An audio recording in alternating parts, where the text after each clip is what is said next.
What does this look like to you?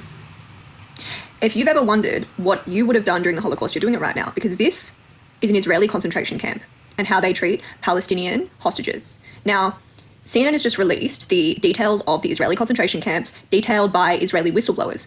Disclaimer, Palestinians have been telling us this for years. It has gotten worse since October 7. However, now, for those of you who are white supremacists, some Israeli whistleblowers have confirmed it for you. So I wake up to this image and I'm like, sorry, what year am I in? Okay, this is a concentration camp in the desert, okay? This is where those disappeared Palestinians are going. They either go to this place or they go here. Okay, this is a model based on the accounts of the Israeli whistleblowers. CNN were not allowed to get close enough. So in this concentration camp, as I said, there's those two areas. There's the detainees who are restrained, blindfolded, and they have lights shone on them and they just all have to sit there in rows. Then there's the other one, the field hospital, where wounded detainees are strapped to their beds wearing diapers and fed through straws. They are also blindfolded and naked. The article starts by saying that the whistleblowers painted a picture of a facility where doctors amputated prisoners' limbs due to injuries sustained from constant handcuffing. It was really disturbing to hear that people who are not qualified are asked to perform medical procedures, frequently done without anaesthesia. So this is just absolutely disgraceful and barbaric.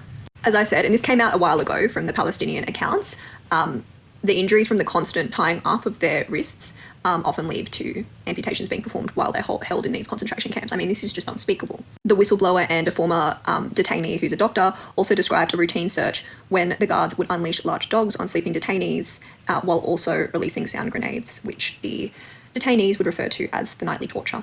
For those who repeatedly breached the prohibition on speaking and moving, for those who spoke or moved, the Israeli guards would take a prisoner to an area outside the enclosure and beat them aggressively. This is according to whistleblowers. Again, for those of you who don't trust and who dehumanize Palestinians, this is the Israeli regime accounts. A whistleblower who worked as a guard said he saw a man emerge from a beating with his teeth and some bones apparently broken.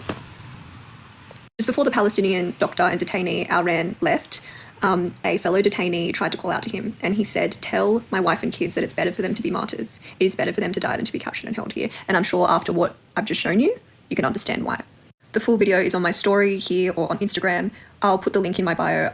I have more on my Instagram where I have a whole highlight documenting the years and years of abuse and torture that Palestinians undergo at the hands of the Israeli regime. This is so much more than a genocide. You guys have to understand that this is not just about the numbers of deaths.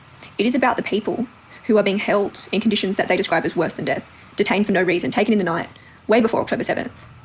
Children, men, women.